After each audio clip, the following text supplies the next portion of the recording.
नमस्कार, आपण पाहत आहे भांडा फूड न्यूज. एका दमात भ्रष्टाचारी कोमात.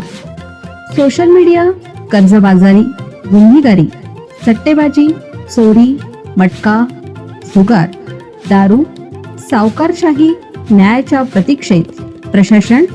भांडा फूड न्यूज. एका दमात भ्रष्टाचारी कोमात. तिरडीच्या बांबूचा दिवाळीत कंदील बनवण्यासाठी होतोय वापर.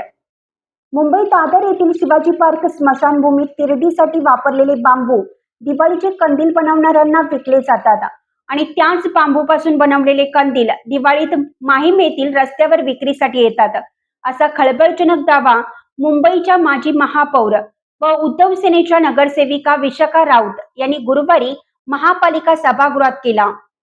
काँग्रेसचे नगरसेवक वखार खान यांनी मुस्लिम कब्रस्तानच्या बिकट परिस्थितीबाबत आवाज उठवला. त्यावर इतर सदस्यांनी आपापल्या भागातील स्मशानभूमीचा विषय मांडला.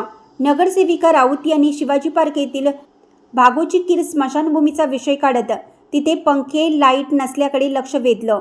मी 2 दिवसापूर्वी शिवाजी पार्क स्मशानभूमीला भेट दिली असता तिथे बांबूचा ढीग पाहिला. त्याची चौकशी केली असता तिथे तिरडीसाठी वापरलेले बांबू असून दिवाळीत कंदील बनवण्यासाठी विकले जात असल्याचं मला सांगण्यात आलं. त्यामुळे मला आश्चर्य वाटलं. पालिका कर्मचारी ते बांबू ढीगभर लावून ठेवतात आणि दिवाळी आली की कंदीलवाल्यांना विकतात. हे काय चाललं आहे, असा सवाल राऊत यांनी केला.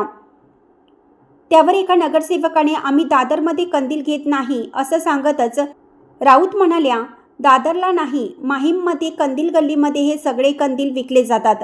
त्यामुळे एकूणच हिंदू, मुस्लिम आणि ख्रिश्चन स्मशानभूमीची अवस्था वाईट असून मूलभूत सुविधा मिळत नाहीत, असं त्यांनी पुढे सांगितलं.